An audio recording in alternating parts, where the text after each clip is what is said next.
गुरुदेव प्रणाम। जैसा कि हमने जाना है कि आप एस्ट्रल जर्नी करते हैं, तो गुरुदेव आप हमें यह बताने की कृपा करें कि जैसे पृथ्वी ग्रह में सभी मनुष्य, जीव जंतु, पेड़ पौधे आदि सभी होते हैं, तो क्या आपको कभी ऐसा लगा है कि हाँ, इसी ग्रह के जैसे कोई दूसरा ग्रह भी है? एस्ट्रल ट्रैवल के माध्यम से आपको कोई पता चला है? देखिए, एस्ट्रल जर्नी मैं मानता हूँ कि हर मनुष्य प्राणी का जो जन्म हुआ है, तो हम पृथ्वी ग्रह में रहकर पृथ्वी ग्रह का पूर्ण यात्रा नहीं कर पाते। हम परिवार के साथ यात्रा करते हैं, कभी पिकनिक के रूप में जाते हैं, कभी नौकरी पेशा के कुछ काम को लेकर जाते हैं, या तरह तरह की यात्रा करते हैं अपने दिनचर्या, अपनी आवश्यकता के अनुसार। यह हमारी यात्रा बहुत सीमित होती है जीवन में। लोगों को पता ही नहीं है कि एस्ट्रल जर्नी भी होता है, कोई एस्ट्रल ट्रैवल भी होता है, मतलब सूक्ष्म यात्रा भी हम लोगों की होती है। जिस शहर में लोग रहते हैं, यदि कहा जाए तो वह शहर को भी पूरी तरह से घूम नहीं पाते लोग, जबकि हम मनुष्य प्राणी एक ऐसे हैं कि हम समस्त ब्रह्मांड का विचरण कर सकते हैं, समस्त ब्रह्मांड के ग्रहों की यात्रा कर सकते हैं। और पृथ्वी ग्रह तो एक छोटा सा विषय है। हम मनुष्य प्राणी 84 लाख योनियों में श्रेष्ठ योनि इसलिए कहा गया क्योंकि हम सब कुछ कर सकते हैं। एवरीथिंग इज पॉसिबल, हर कार्य संभव है। जब हम संसारिक कार्य में चलते हैं तो यात्रा चलते तो हमारा शरीर चलता है, पर यात्रा का अनुभव कौन लेता है? हमारा मन, चेतना, आत्मा, अंदर की ऊर्जा, दृष्टि के माध्यम से वो लेते हैं। आप कहीं घूमने गई हैं? जी जी जी। तो कोई गार्डन को देखे तो क्या गार्डन को आप उठाकर ले आए? नहीं ना। कोई मंदिर दर्शन करने गए तो मंदिर को उठा के ले आए? नहीं। आंखों से देखे और वह तरंग आपके मस्तिष्क में गया, आपके चेतना में गई, आपके अंदर गया और उसकी अनुभूति लेते हैं। आप उसका आनंद लेते हैं, आप उसमें सुकून महसूस करते हैं और अपने आप को तृप्त करते हैं। हाँ, मैंने दर्शन किया और मुझे बहुत अच्छा लग रहा। तो ये सारा चीज हमारा जीवन अनुभव पर निर्भर है।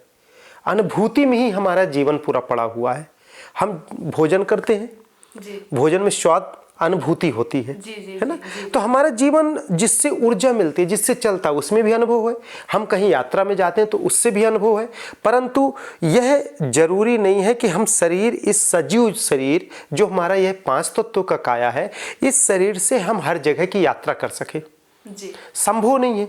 यदि हम यंत्रों के माध्यम से, जहाज के माध्यम से, पानी वाले जहाज के माध्यम से, वायुयान के माध्यम से हम कुछ जगह जा सकते हैं शरीर के साथ, तो उसमें हमको थकान भी होता है और जिस उद्देश्य से जाते हैं तो उस दृश्य को देखने के बाद खुशी महसूस होती है। मतलब हमारे साथ नकारात्मक और सकारात्मक दोनों चलता है। परंतु हमारे जीवन में एक ऐसी यात्रा है जिसमें टोटल संपूर्ण सकारात्मक ऊर्जा विद्यमान है। हम संपूर्ण सकारात्मक ऊर्जा के साथ उसमें यात्रा करके अपने जीवन को आनंदमय बना सकते हैं। जो हमारे नीचे की अन्य योनियां हैं, उन योनि में कोई भी वह यात्रा नहीं करता, ना उसकी अनुभूति कर पाता। वह कौन सी यात्रा है? वह है हमारी एस्ट्रल जर्नी, सूक्ष्म यात्रा। तो हम सब लोग सूक्ष्म यात्रा की ओर भी चल के सूक्ष्म जगत का अनुभव लाकर और अपने कम समय में हम समस्त ब्रह्मांड के अनसुलझे रहस्य को जान सकते हैं। और यह संभव है कब?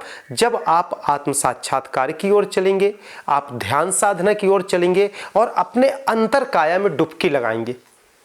तब हम इस जगत, इस ब्रह्मांड को, जिसको कहते हैं स्वप्न मात्र है, क्या ग्रह सच में होता होगा? आज हमारा विज्ञान बहुत आगे है। विज्ञान के माध्यम से हम बहुत सारे ग्रह के विषय में अनुभूति करते हैं, जानते हैं, पिक्चर देखते हैं, इसरो के माध्यम से, नासा के माध्यम से, है ना, साइंसों के माध्यम से। पर साइंस की भी उत्पत्ति अध्यात्म से ही हुई है। साइंस कहीं अलग से नहीं आया। भाई, इस मनुष्य शरीर ने ही विज्ञान का आविष्कार किया, तो उनके अंदर आत्म चेतना, ऊर्जा थी, तभी तो उन्होंने कर पाया। पर यह कि उन्होंने उस कार्य क्षेत्र में लगाया। हम किस क्षेत्र में अपने अंदर की ऊर्जा को उपयोग करते हैं, यह इंपॉर्टेंट विषय है। और हमें कहाँ करना चाहिए, कहाँ नहीं करना चाहिए, यह अंतर चेतना ध्यान साधना का विषय है, विचार का विषय है। तो हम सब लोग एस्ट्रल जर्नी कर सकते हैं। यह बहुत आसान है। ध्यान साधना के माध्यम से संपर्क करके आप चाहें तो एस्ट्रल जर्नी कर सकते हैं।